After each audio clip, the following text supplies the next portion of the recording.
COSN? Sure, happy to. Thank you, Diana.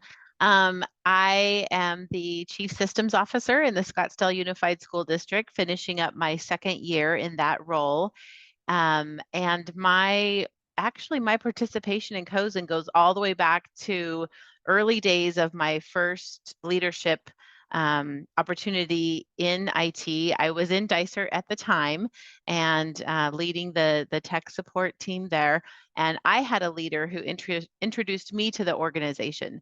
And I'm just delighted to be here tonight and share some of the benefits that I've enjoyed being connected to the organization. I really don't know that I'd be in this role today if it weren't for the influence and resources and connections that I've gotten through participating in COSN. So happy to be here.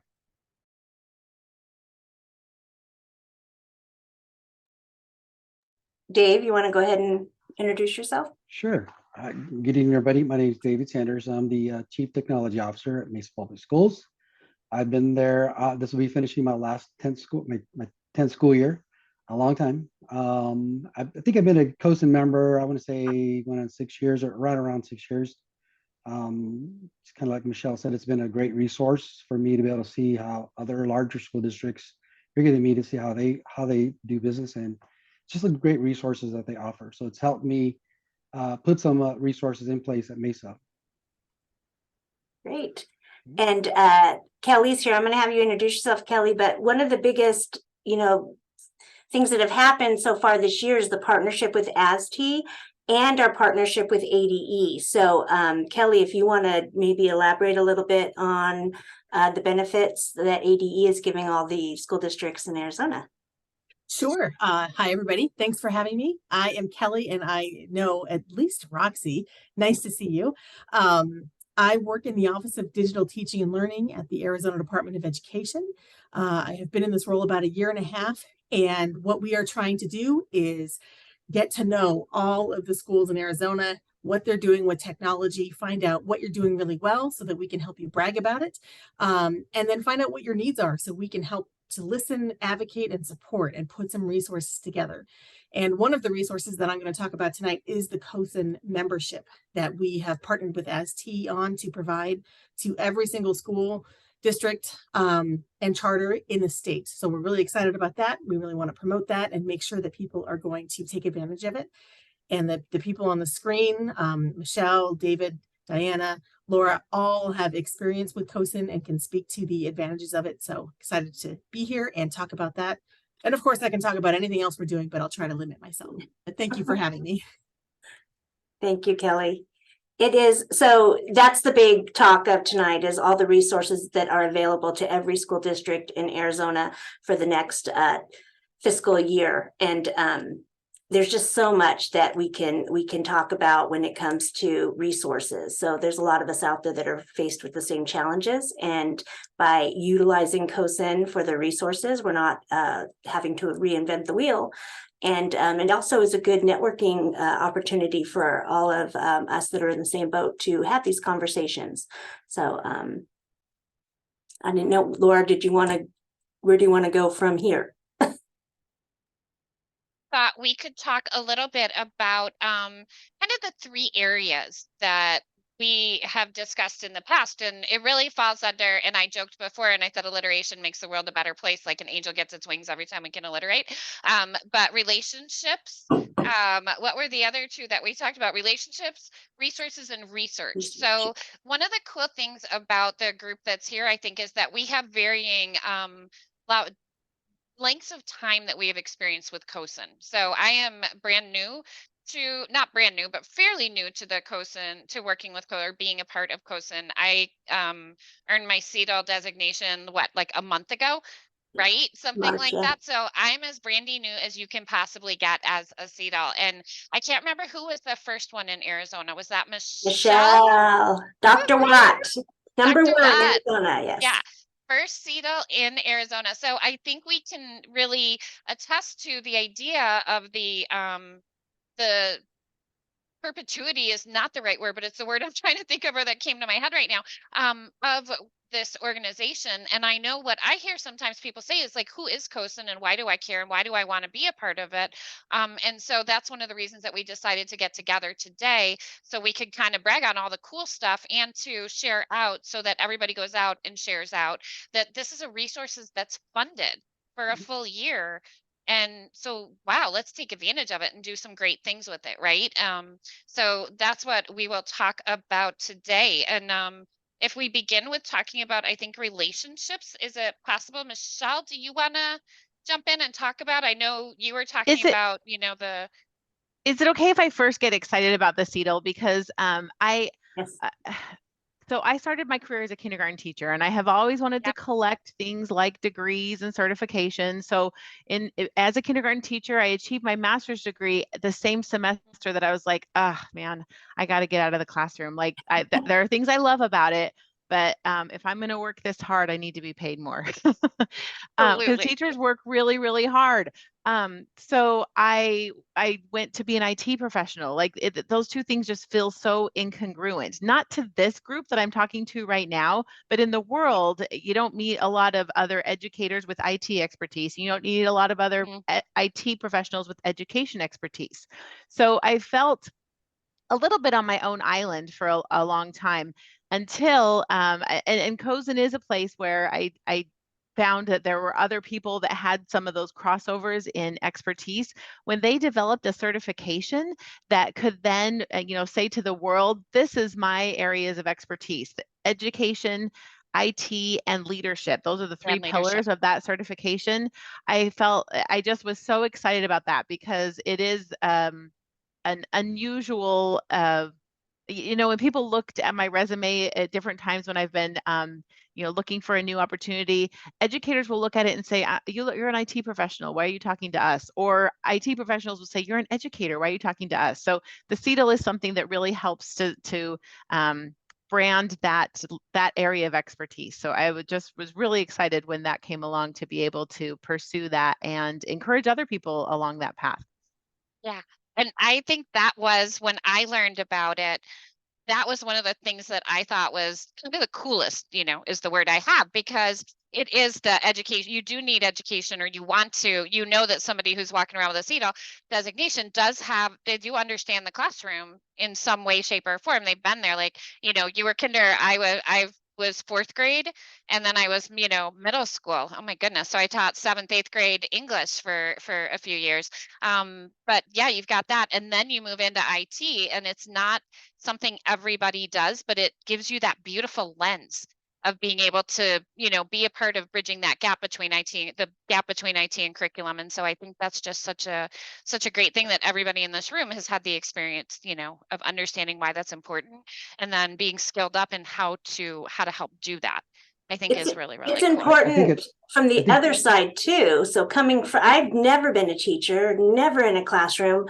My background is IT. And so being able to get that CETL for me also lets people know that, hey, I do consider myself an educator. I've been in education for 20 years. And so it has helped in those conversations where Michelle's right, where people will go, you don't know how that is. You have no experience, whatever. And it does kind of equal out the playing field a little bit. At least that's what I found since I got my CETL certification. Sorry, Dave, I didn't mean to interrupt you. No, that's okay. So Dan, don't let anybody tell you you're not educator. We're all educators, right? Yeah, we're all educators. Just saying that I came from the classroom as well, but we become advocates for our teachers. Yeah.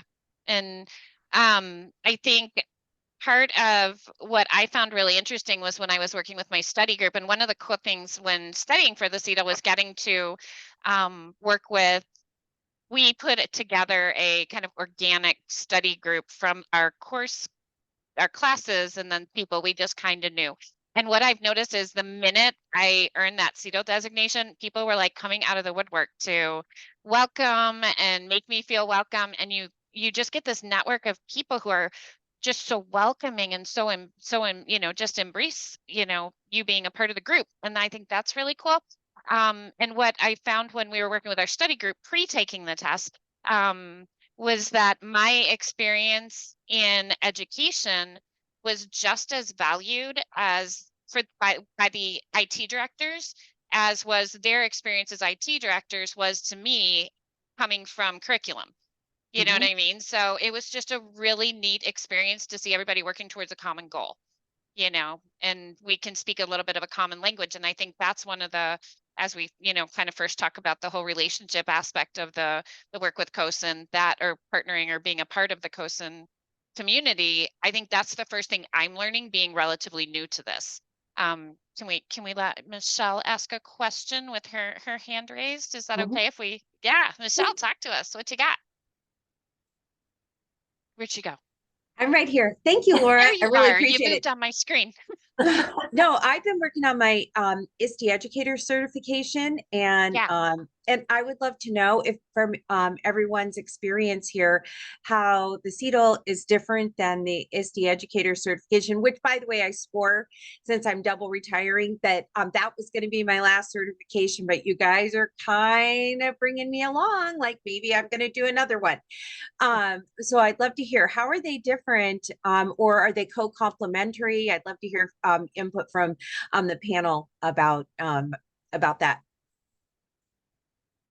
I would love to dive into this one if Yeah. if anybody wants to go ahead of me and I'll add on or okay. So I'm an ISTE trainer. I'm certified ISTE certified trainer and I did my portfolio and I know there's a couple other people in the room have done the portfolio experience. So we know the path you're walking, right? Are you in the middle of portfolio or are you done or have you started yet? No, I submitted and I'm going to resubmit. Okay, I got the opportunity to resubmit, and that was really cool. So with, you know, how you're working with the criterion, right? You have the 26 criterion that you have to hit, 24 or 26, I hate to admit, criterion that you have to hit with your, what's that, 9 to 14, you know, artifacts, right? And so it's really a demonstration of all of this, you know, work that you've done over time. And one of the things with the ISTE portfolio is that you do have to demonstrate over time. It can't be like a one-off of anything that you've done. And so it's definitely coming from more of the education lens, I think. You know, it's definitely you're coming from the lens of using this work with students more directly. And then I think with the CETL, you're looking from a leadership lens. One of the things that I was taught as I was going through it with every CETL that talked to me was think like a CETL. Think like a CETL. Diana, I think you said that to me a lot. Think like a CETL, right? Like a bird's eye view, big picture. Yeah. And Well, actually, so, Laura, that would, in my case, that actually would be more, it was very difficult to identify as an executive director. It's really difficult to identify your students in the ISTE portfolio. yeah. And I can see that, like in my revisions, I'm going to go back and keep explaining it. So thank you for clarifying that. That gives me hope that maybe this could be a good pathway. I think they complement each other beautifully, and that's my personal opinion. But I think, yeah, that the CETL is the bird's eye view. The ISTE is the demonstration of application, boots on the ground, working and applying the standards. So I don't know if anybody wants to add anything to that. I know Nancy is in the room. If she wanted to say anything, I think she might have popped out for a minute. But we should let think there Amy in. are some so yes to everything you've said. I think there are some components that are also technical components like privacy laws, knowing the ins and outs of some of those, managing communication systems or data systems, you know, best practices around that. So it definitely gets more technical, but that's the only thing I would add to what's been said.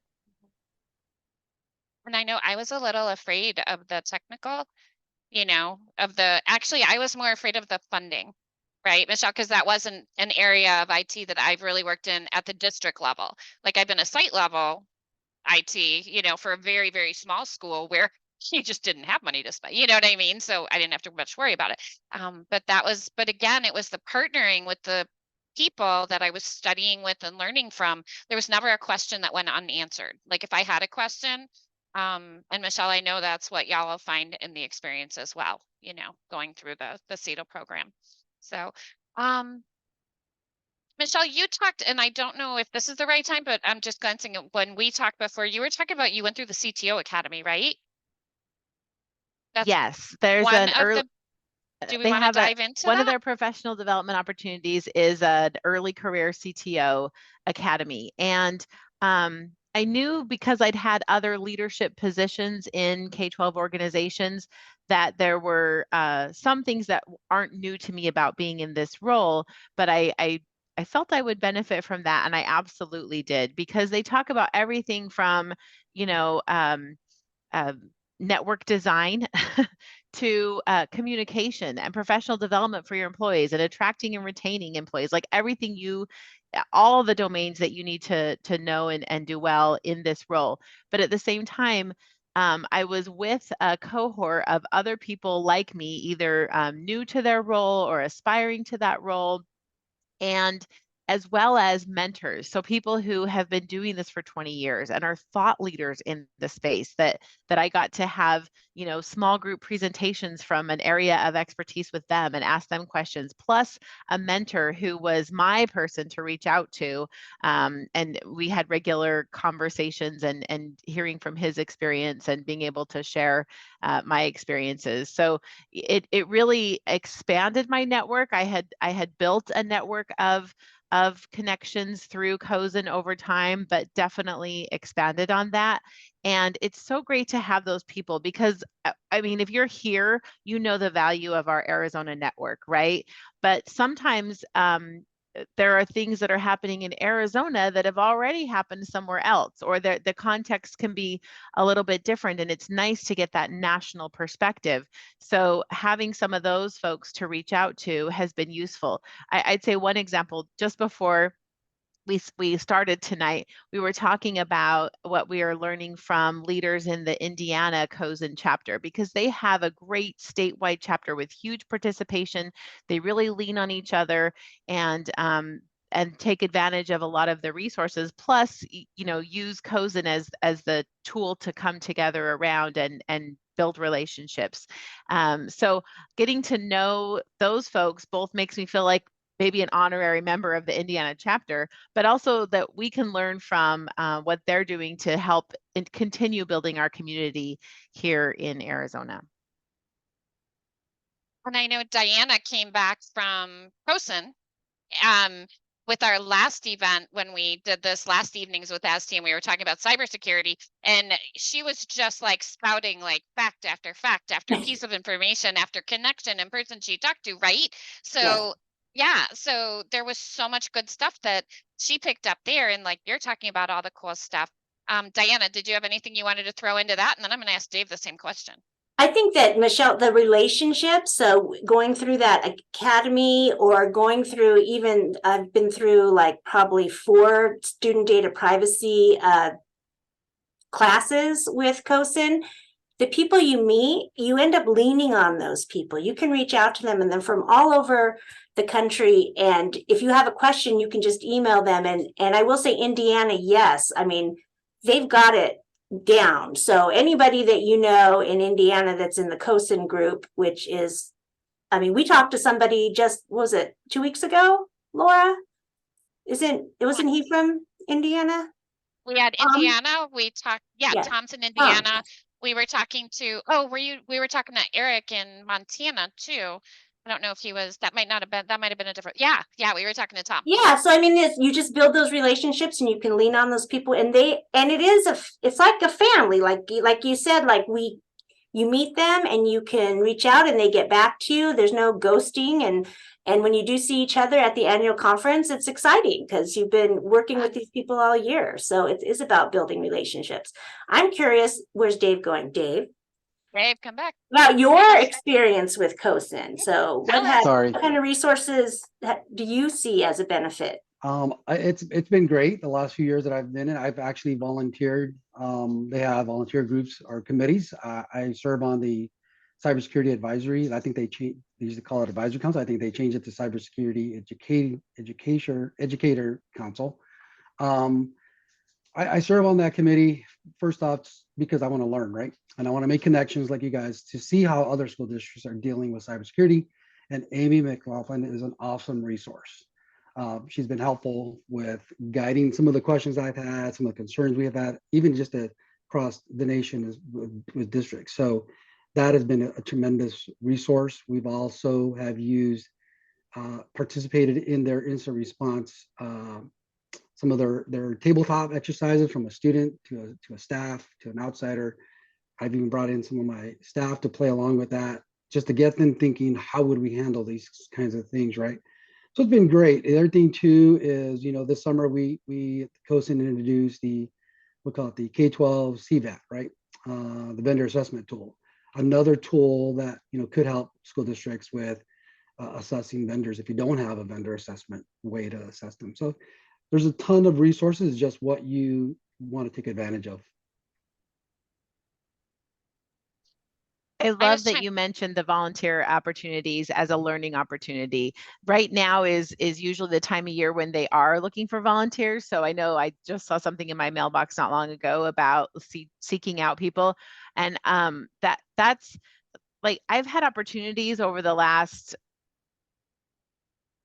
8 years, I think, to present in various venues about student data privacy, not because I'm doing it all perfectly, but because I leaned into a volunteer opportunity and got to learn and contribute to the effort of creating the Trusted Learning Environment seal. And it's helped me do my job better in every environment I've been in since, and be able to share what I've learned in that process with others. So I love that you mentioned that with the Cybersecurity Council. Like, even though you're giving some of your time to be able to participate in some of these virtual conversations or do some work. We did a crosswalk between a couple of different standards around privacy, but it's a learning experience and really valuable in improving ourselves and making those connections.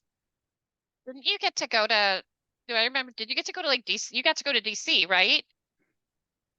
Yeah, it was With the coolest the- thing. I don't even know how I got that invitation, but they're like, yeah, we'll fly you to DC for a few days to work on this. And okay, but and then sitting in the room and looking around thinking, these people really know what they're talking about. What am I doing here? But still, but that's the thing that's amazing about this organization. Our voices and our knowledge and our experience are valued, and they're what make the organization what it is, because we're on the ground doing these jobs every day. And so we do have something to contribute to the conversation and something to gain from the organization.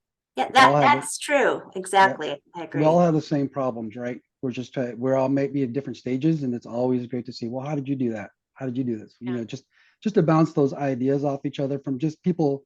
We here in Arizona, we talk a lot amongst each other through email and stuff. How do we do this? But it's also great to be able to go outside of the state to see how other people are doing it. It's just kind of a checks and balance to make sure that we're doing it the right way. Right. And it's not like COSN has all the answers, and they need our feedback. And they also have they have a voice in Washington. They have a voice with the FCC, so they can actually, fight for us and what we need, what we're seeing that we need, even in Arizona.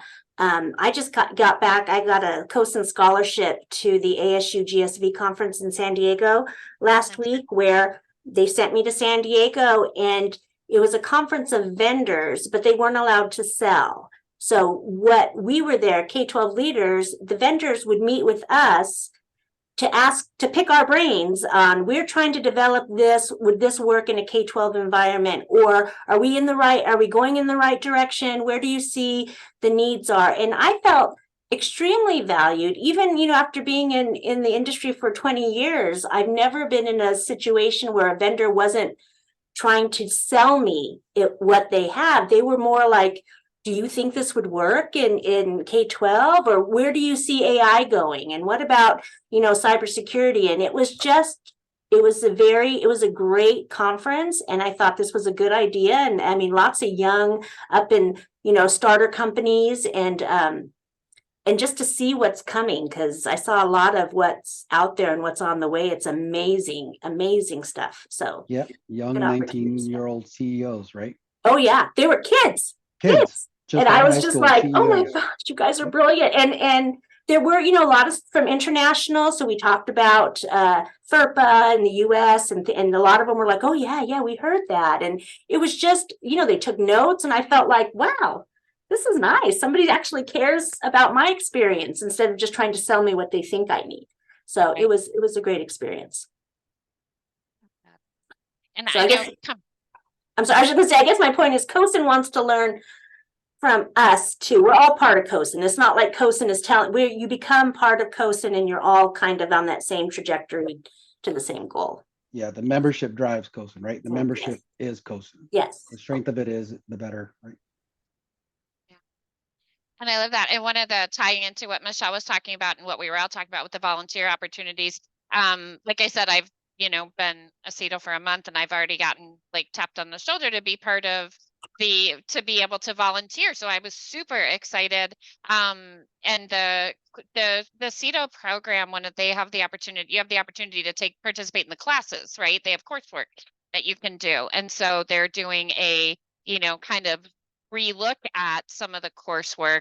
And I have a little bit of a curriculum background as well, and so it was really cool that I can bring that in, because I tend to think of COSN as what's the IT people, it's the tech people, right? And I've been in ed tech for years, but it's really nice to see that they want curriculum, people with the curriculum background is just as important. You know what I mean, is equally valued. And so, the people who move into ed tech from curriculum, I think we can add value as well, because a lot of times, I always say I like to be in the room with people that are smarter than me, and all the time I am, all day long, every day, like in this room right now. So it's really nice to be able to tap in and volunteer and support right away. I know that did anybody else have any other volunteer experiences that they've had with COSN that they want to make sure we talk about before I jump into resources? Because I wanted to, before we share some of the cool resources that we I'd were love talking about to the other day. link volunteering with resources. So they just came out with their new updated strategic plan today, and one of the 3 pillars of their strategic plan is driving innovation, because working in IT in K-12 school districts, you have the opportunity to be a change maker, right? With all the digital transformation that has happened and is ongoing. So they have an annual report that they've been producing for some time called Driving K-12 Innovation, where they bring together at least 100 advisors from around the world and talk through, okay, what are the top challenges right now in K-12 education, and what are the tech enablers that we think can help address these challenges, and what advice do these leaders have for others around these top issues. This year, one of the top challenges, I think, was attracting and retaining staff, both teachers and IT professionals. So that, the past few years, I've been able to either be on the editorial board or in the advisory group for that, and contributing my thoughts, but hearing the thoughts of others. But I've also found this to be a good resource to take, and it's a good conversation piece. When you're talking about change that's happening to us, or change that we want to drive in our organizations, and what are the best practices and what is going to be the right fit for our organization, this is a great way to look at it from that global landscape and say, okay, well, this is what's happening in the world. What does that mean to the context that we have right here? So definitely wanted to make a plug for that resource. And I put a link in the chat. Perfect. Kelly, do you want to take, Roxy just asked question about knowing when membership will start, and did you want to dive in and talk a little bit about ADE yes. and all that good stuff? Perfect. So it is a 1-year membership, as everyone's been talking about, and it will start, the official dates will be June 1 to July 30. And thank you for putting that link in the chat, Laura. So the link to sign up is there, and you will input your IT director's contact information. And they will be the official point of contact for COSN, and COSN will send them a welcome email with the ways to get signed up. And then that is the point of contact for your district or your school. And then everybody else can sign up once your IT director has the information on how that process works. And I believe Michelle and David can speak to that process if there are questions. we are hoping that that membership will actually start a little bit earlier. So it's just a matter of payment going through at this point. And I think that we are close. I don't know if that's a week or 2 weeks, but I do expect that that will actually happen before June 1, which will be nice. And again, it will be an email that will go to the IT director, the point of contact for your district or your school. And then I don't know. I mean, I think everything that I was going to say is coming from people who have lived it and experienced it. So everyone else's comments are much better than mine, because I, like those who aren't a member yet, I'm awaiting for my membership too. So I have not been able to experience that yet. But we're very excited about that. And we're so grateful to AzTEA for being great partners and for helping to promote this and share the details. Because it's going to be an exciting partnership and so many resources available to our schools. Hey, Kelly, I have a question. So it's kind of forward thinking here. What do you think? Do you think membership will drive the program to continue, for the state to maybe hopefully continue to pay for that? That's a great question. And of course, I can't answer that right now, Sure. but yes, I do think that if this is something that is brought to the table as we would like to renew this again, I think the higher the success, the better the engagement, the easier it is to make that case. Okay. And I will say, so far, let me find my spreadsheet here. We're going to be signing people up in 2 ways. One is through the form that anyone can sign up. So you don't have to be the IT director to sign up. You can sign up your IT director. Surprise!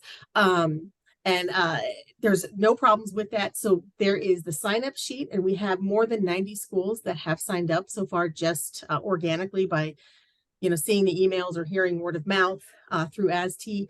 And then in addition to that, there is some overlap, but as an office with digital teaching and learning, we have our own list of IT directors that we are providing to COSN. So we're sending that to COSN. They are inputting manually those names, and we'll send a welcome email to all of those IT directors as well. So we're really trying to broaden that reach, but it is your word of mouth that will help us, with your contacts outside of your district.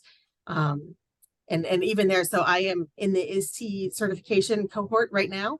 And we finished our classes, and now we're in the midst of our portfolio. So I really enjoyed hearing, I think, Michelle talk about it. And I have a feeling I will be one who will be resubmitting.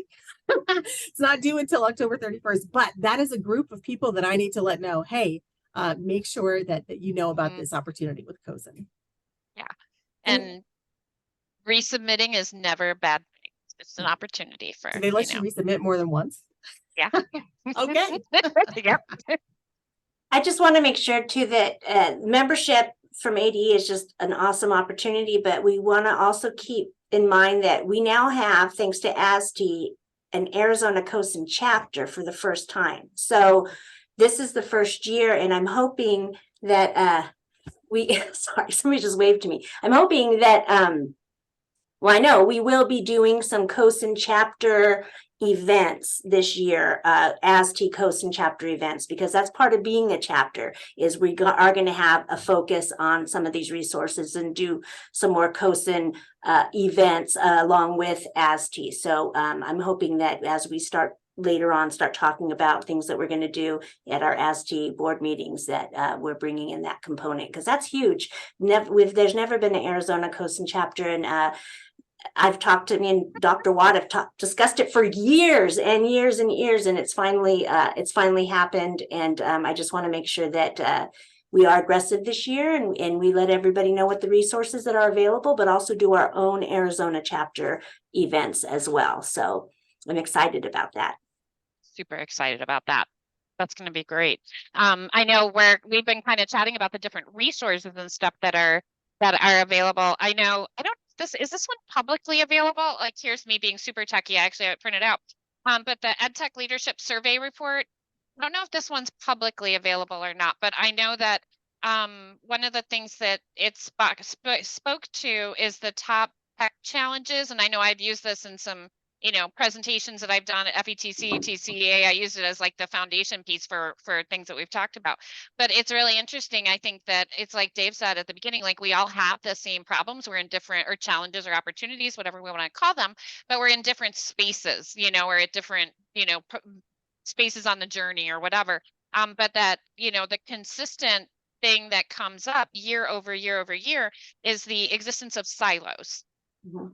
in the districts, right? And so that's one of the big challenges. And I think anytime we can work to break down silos, which I think working with COSN, working with ISTE, working with, AzTEA being able to be a, ISTE and COSN, like to be able to have some partnerships going on there, how great is that? And then within the districts, as we all work to speak the common language, speak a common language, again, we can break down those silos.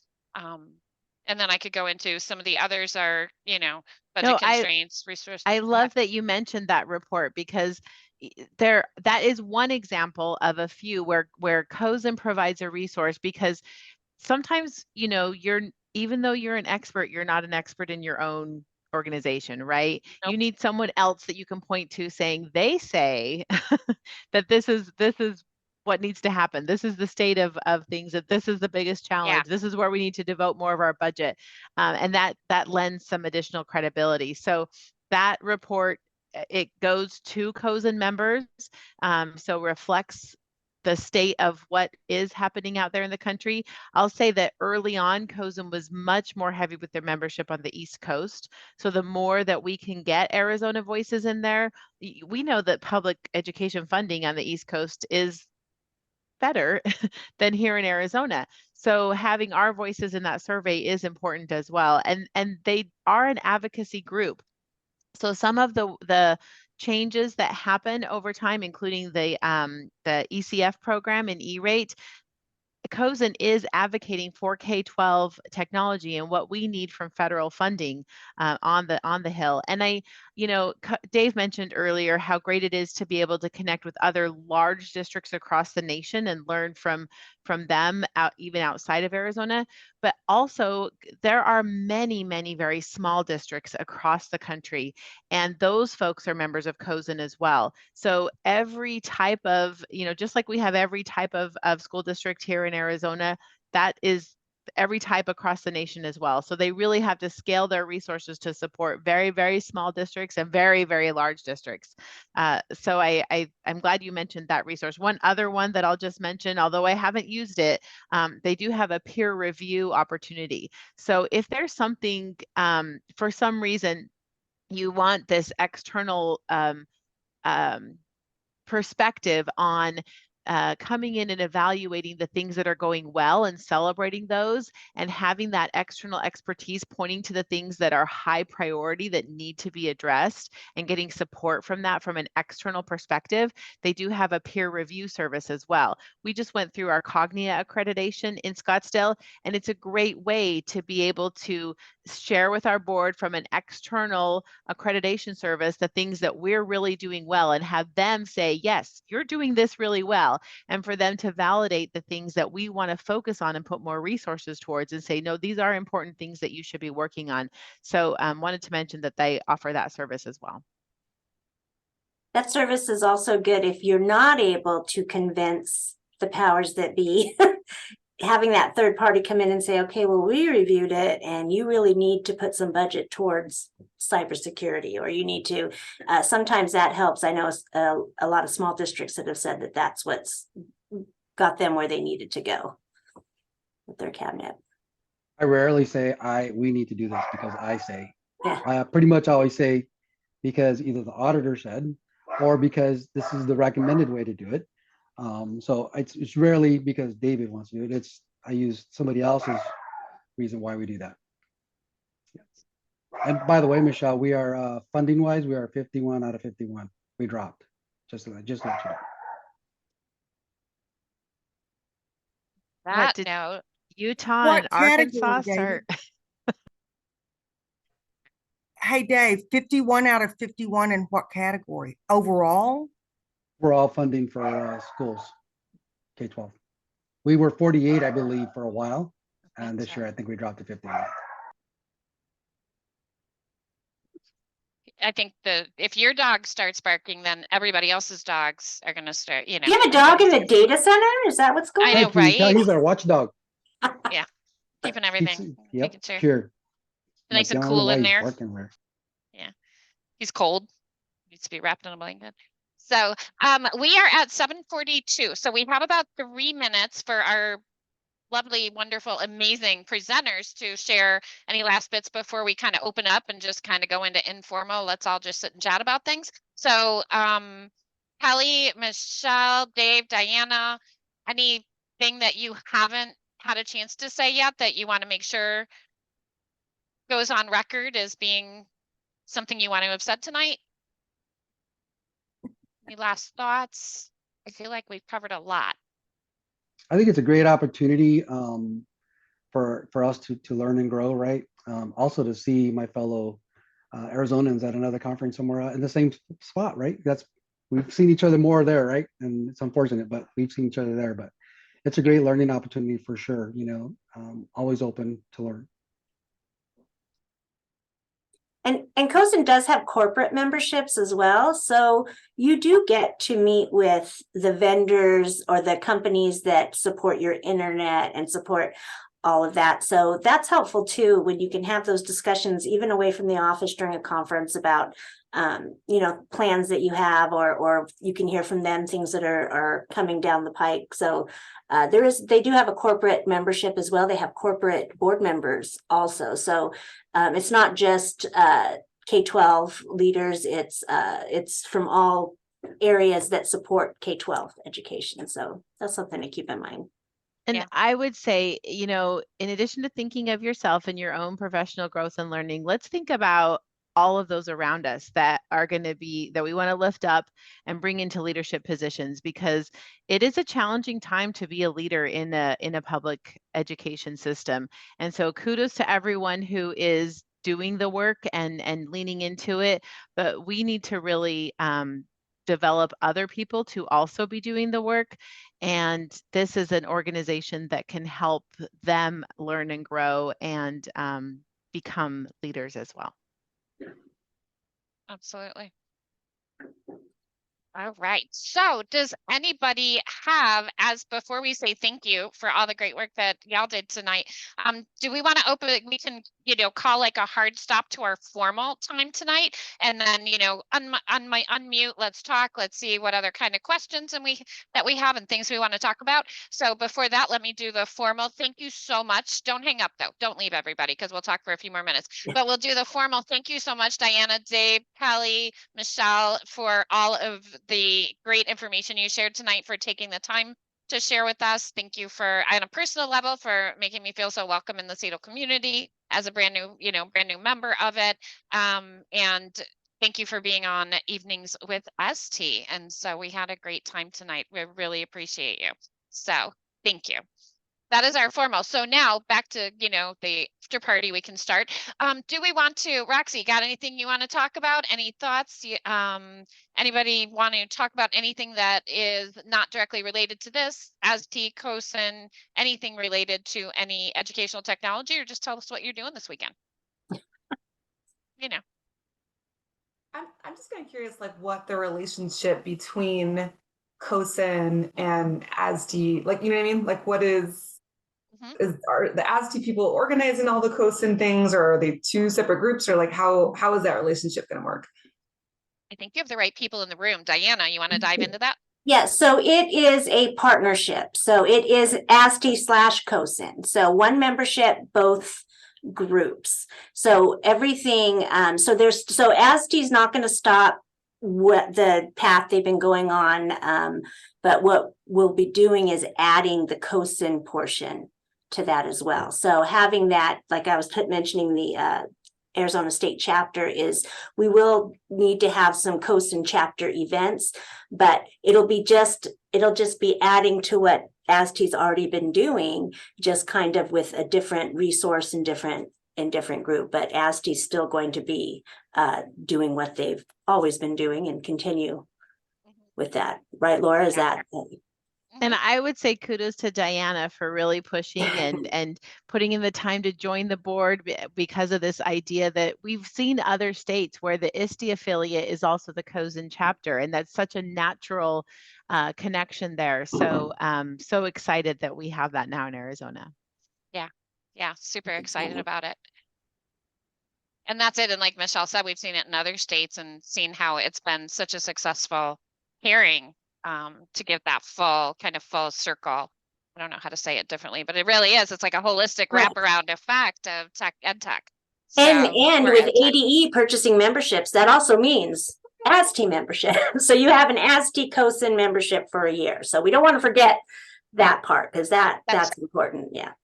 Yeah. And we didn't want to forget AzTEA.org has a calendar of all the cool events that we have coming up.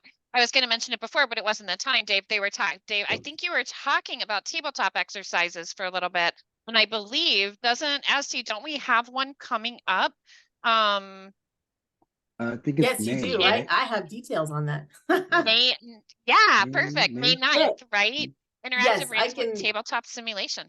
Yes, I can put a link in the chat for sure. That is that's AzTEA, Homeland Security, and ADE working with a vendor called Rubric. Rubric will facilitate it, but it is a whole ransomware simulation. And we are really encouraging schools to come, not just the IT department, but bring others who will be a part of a breach. This is a great exercise to see like what is going to happen. What are the things we need to talk about? Who needs to be involved? So bring other people to the table with you to really get that full experience, because I do think there are going to be a couple of moments of like, oh my gosh, which is good. So let me find that. I'll stop talking and I'll find that link and put it in the chat. Yeah, and I'll drop as we're talking the upcoming calendar for AzTEA, because it has a couple other things as well. That just kind of tie into what we've been talking about. Tomorrow, oh, Michelle, go ahead. I'll stop talking for a second and then I'll pick up. You sure? Yeah, of course. Okay, because you were in your groove there. I don't want to break. So My group, no. I would love to pose this to the group. Like, the more I'm processing this, I've been an active member and co-chair of Guppy Mech. I've been an active member in ASA, and I just keep thinking like there's just so much that you've talked about tonight, and so many stakeholders. And Kelly, you just led into it. And I'm thinking of I've held a lot of different positions professionally. How important bringing this, and Michelle, you spoke to it really well, and every single one of you as a panelist has spoken to this. Like, I'm wondering, one, how could we leverage what COSN has to expand and grow our new leaders that are coming and those that are in their seats now? And then B, how could we do that across and leverage that across some of the existing organizations, just like in Kelly, in case in point in the ransomware example, but that's just one example.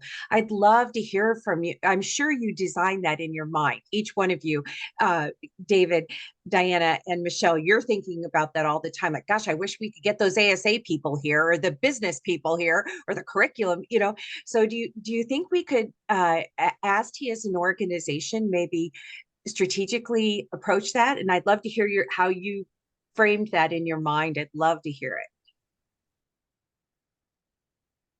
it. The event happening tomorrow, the CI and IT of AzTEA event, is only in its like 5th year, I think. And that is a huge event, because something we hear at COSN all the time is that the challenge of IT and curriculum working together and the need for that to happen.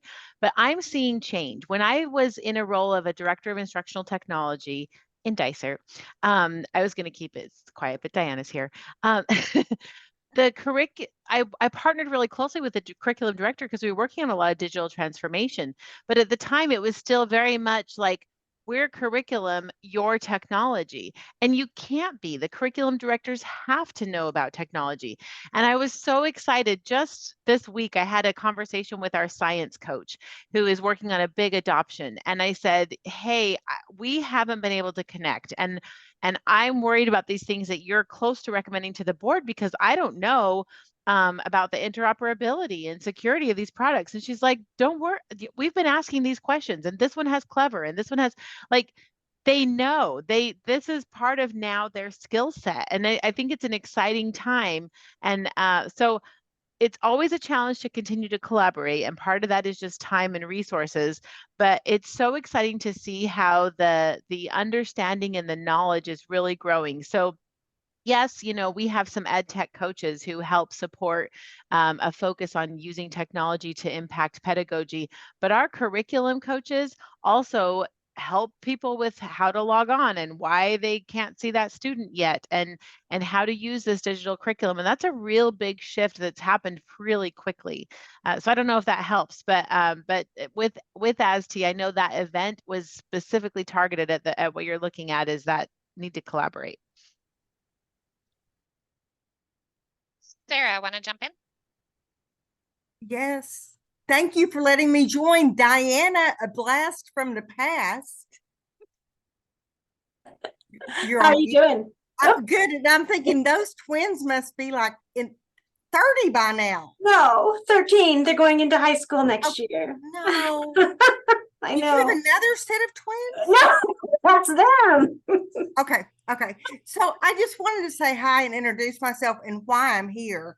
I chatted with Mr. Sanders for a little bit. We go way back. My name's Sarah Greenspan, and I am an educator who I was at the Paradise Valley School District as the Director of Technology. You all probably know Jeff Billings, the man, the legend. Yes. Okay. So Jeff worked for me. I left Paradise Valley 20 years ago and I was recruited by Dell to work in their K-12 business. And so I went to the dark side and became a vendor. So I have the background of sitting on both sides of the desk, 3 sides of the desk, as a teacher, as a parent, as a technology director, and then most recently as a vendor. I spent 14 years at Dell. Most recently, I spent 5 years at Lenovo. Most all of it public sector. I spent the last few years at Lenovo in big global accounts. So fascinating with some of those things. But all of this to say that, and then I moved back home to Texas about a year and a half ago. I had a life change, unexpected life change, and I am relocating to Arizona next week. And provided that my fingerprints go through and that I get a certificate, whatever, I don't know, but I will get my certificate reactivated, or they're going to take my Texas lifetime. I'm hoping to join the education community, public school, back in Arizona in some kind of role. I'd like to be at a leadership level, not necessarily a technology director at all. I'm most interested, because I have a master's in ed leadership, almost a doctorate.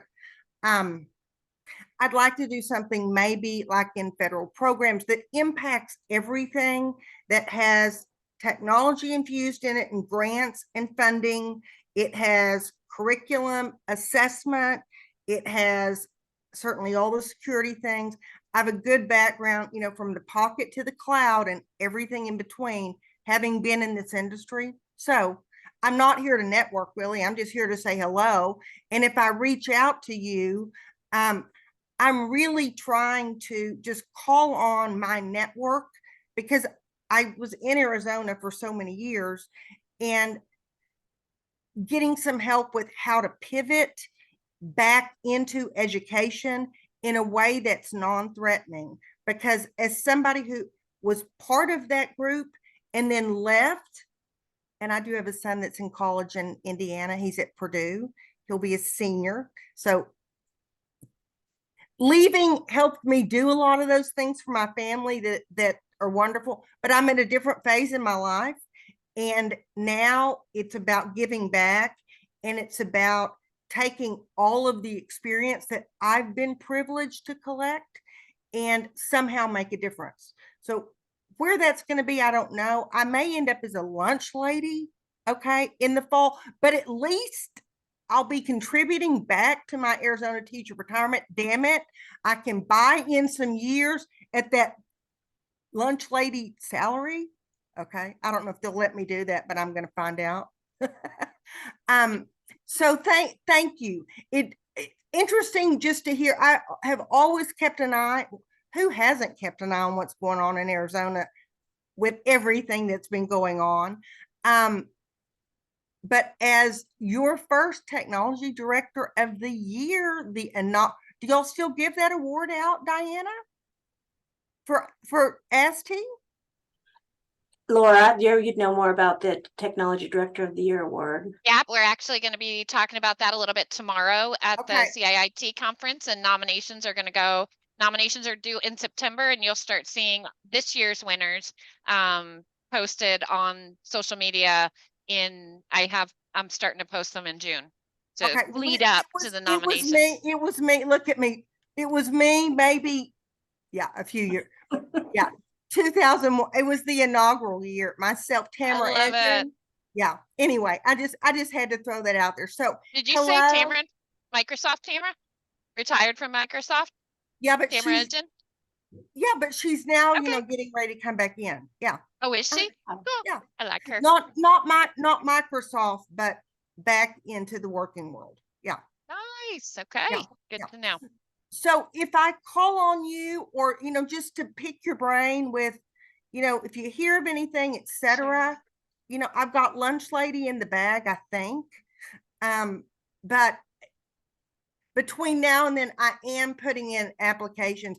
I've talked to PV. I'm going to talk and pick Dave's brain.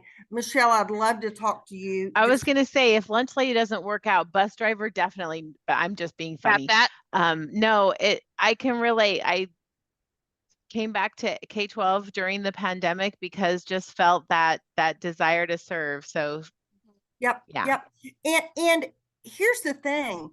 What's fun too, and I'll close with this, is that when you get to this point in your career, you're motivated by so many different things. And it's not about it. I mean, I've had big titles and I've had huge paychecks and I've sold millions to many of you here, but thank you for that. But there's something different driving it, and it's exhilarating, it's freeing, and I'm really excited. I've just got to figure out, where I'm going to land. And I know that the time, things are opening up like crazy right now with districts, but I don't know my current, so many of my people have retired, or they're superintendents that I worked with. So just wanted to say hello and look forward to working with you all in some capacity. AzTEA's a great organization, have been since the Hank Stabler days, years and that's a blast from the past, years and years ago. So I look forward to seeing you all and getting to know you all. And maybe I'll be wiping your tables in the lunchroom. Who knows? It's a great gig. I love it. Thank Amy you. said thank you to everybody, and thank you, Sarah. Thank you. So appreciate it. Amy's double dutying, putting her kiddos to bed, so she's getting out of there in order to be able to get those little ones, I guess, into bed. So what a great night. This has been super, super fun. We are at 8:01, so we've stolen a minute over that hour that y'all committed, but please join us next month. Join us tomorrow. Just keep joining us. Follow us on LinkedIn, follow us on Facebook. Check out AzTEA.org so that you can see what we've got going on. I do think that's where we're going to start seeing the COSN. We're going to have a COSN section on the AzTEA website, so that's where you'll see information, and sign up your tech director, everybody. So, join us. It's going to be nothing but so much fun, I know. So thank you. And I'm going to stop recording, but we'll stick around until everybody disappears and we're the only ones in the room.